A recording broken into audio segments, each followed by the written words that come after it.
So I did my white paper on Photoshop. Um, so Photoshop was released about 30 years ago. Within that time, it's seen many iterations. So Photoshop, when it was released, it was originally released by version. So it was like people were spending hundreds of dollars to just like get a different version of Photoshop throughout the years. But it was like 2013, consumers got Creative Cloud. So it's kind of like a subscription-based model, where essentially like a consumer would pay like, I don't know, $30 either for like an application or like $50 for like entirety of like Creative Cloud, and the consumer can use those services. So Photoshop over the past 30 years has kind of been used for a lot of things. It's been used for like creating movie posters, creating album art for music. It's really been helpful for photographers crafting really good images, especially as the transition from darkroom to kind of like digital kind of happen, as like digital camera technology really became more used. Great thing about Photoshop is really the only thing that limits you is your imagination. So like you can do pretty much almost, I'm not saying everything, but you can do a lot of things with Photoshop. So how can a person access Photoshop? So really the first thing you should do as of now, as we're speaking, is create a Creative Cloud account would be the first step. Then they would need to go to the creativity and design module at the top of the website, where you go to. Like you're going to have to go to the Adobe website to get a hold of the software. There's different plans. There's like individual use, business use, student and teacher use, schools and university use.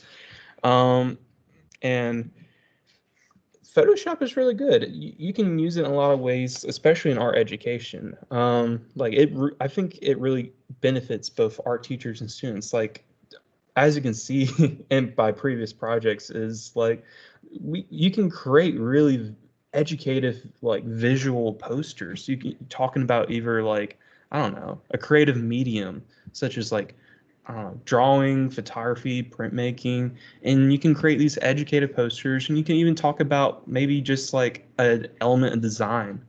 And like, I think it really presents a lot of opportunities to integrate it with other mediums as well.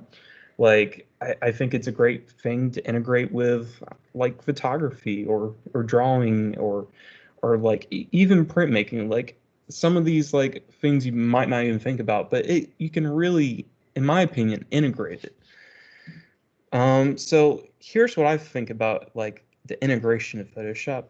While you can teach the software's fundamentals, and I think a great way for that is to integrate it with like a subject like printmaking. And kind of my idea is that I think a great way to really introduce someone to some of the tools is maybe like, I don't know, a self-portrait project where someone just takes a photo of themselves, brings it into Photoshop, and kind of explores around with the tools, such as like quick selection, move tool, spot healing brush, and even the filter gallery, which really can really translate into what you would do when it comes to like what I was thinking about with printmaking is like creating a linoleum release using one of the filters and doing all this Photoshop magicry. So let me see if I can change the screen. I was going to show y'all a quick, easy way that really kind of explores some of the tools while integrating um, Photoshop into it. So what I was going to do is I was going to show you a quick, easy way to do like a self-portrait, like and create it in a way where you can transfer over to a linoleum block for someone, let's say a student, to do a lino cut, and just kind of explore around with two different things, like so I'm gonna share my screen to, let's see, to my Photoshop. So here, I'm going to show you how easy it is. So my size for my linoleum block is 5 by 7. I already have it right here for about height, width, and stuff. And I'm going to keep the height at 7 because of how the portrait is. It's going to be more higher than it is going to be wider. So got to think about it in that kind of way. Resolution's looking good. RGB. You want to keep it 8-bit so you can do a filter or work with the filter gallery, which is really helpful to transfer it over when you do your linoleum block. So I'm just going to list right here self-portrait. It's a good first step to make sure you name your documents. Here we go. Create that. And it's always good to hit unlock. Or you probably lock the screen. It's not going to do too much. It's more of you want to unlock it whenever you open your self-portrait. So that's what I'm going to do here is I'm going to open my self-portrait document over here. So when I open it, the first thing you probably want to do, like I said before, unlock document. We have our move tool. We have our quick selection tool. We're going to want to use our quick selection tool. It's a great way to just get rid of this outside border here. So that's what I'm going to do. It's pretty simple.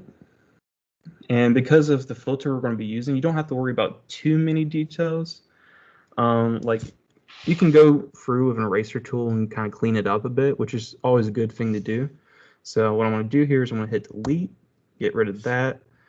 And if there's any kind of blemishes you really don't like I kind of don't like this part of the hair right here, it's great to kind of use your spot healing brush. So I'm going to find that. Here we go. And what all I'm going to do is I'm going to go here and okay.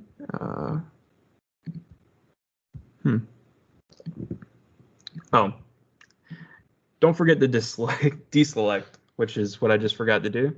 There we go. So kind of cleans up that area I didn't really like there. You can kind of go right here. Maybe there's a line you didn't like, and it looks a lot better. So I'm going to go over here to my move tool, and I'm going to transfer this image over here. And it might be a little big. That's fine. You hit Command T, and that'll let you kind of scale down your image a bit, which is fine. You're not going to be losing any detail because the image is smaller than the document it's showing. It's a little hard, less pixelation, or really no pixelation loss, unless you expand it larger than what the picture size is. It's kind of like when you're working with like vector images, and you don't really have to worry about how large it is because you can like print at any size. But I think I like this size here, so it's just more a matter of what my personal preference is about where I want it on the screen. Maybe I might expand that a bit, just give myself a larger area. So I'm just going to go here. It's already entered in. And what I'm going to do is I'm going to go over here to filter, and I'm going to go to filter gallery.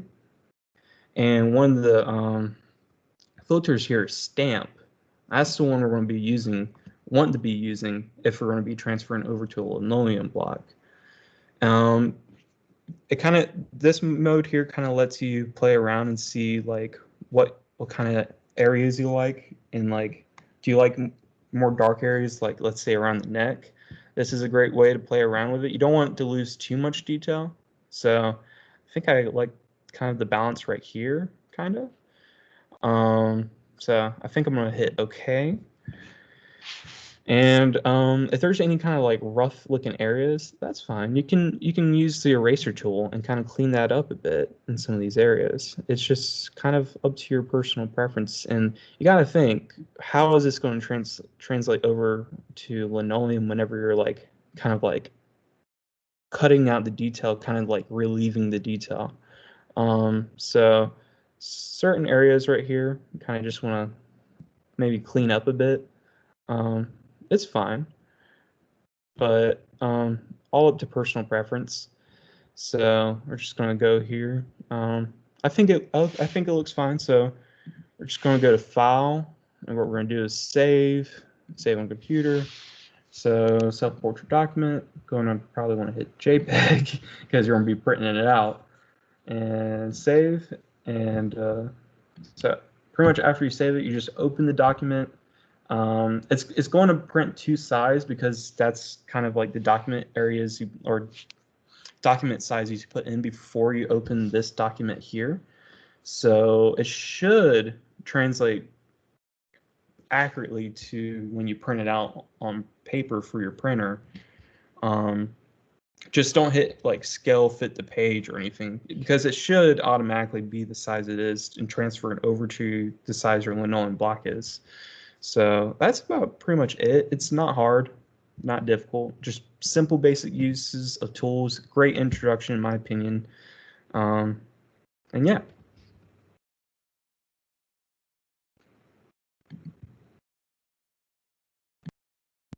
Okay, great, David. Any questions? That looked good. Cool. All right. What kind of questions do you all have for David? The only thing I'm unsure about is how to transfer it to a linoleum block. Like, I don't think I quite understand that part. So whenever you get out your document, a great way to just transfer it over is just simple transfer paper. Kind of like you can make homemade transfer paper. Just get like, the graphite trick. If you don't have any like that you've bought from like let's say Michael's or anything, it's pretty easy to do at home. So essentially just have a pencil, go over those areas, and transfers over. Pretty simple. Or Oh, simple. you mean with a pencil? Okay, I see what you're saying now. Yeah. Because it's when you print it out, it is going to be two sides of the linoleum block. So yeah, pretty much all you really need is just transfer paper, pencil. That's about it, in a linoleum block, and your printed out document. Yeah. Great question. Anybody else? All right. Well, cool. Thanks so much, David. That was excellent. Good start. All right.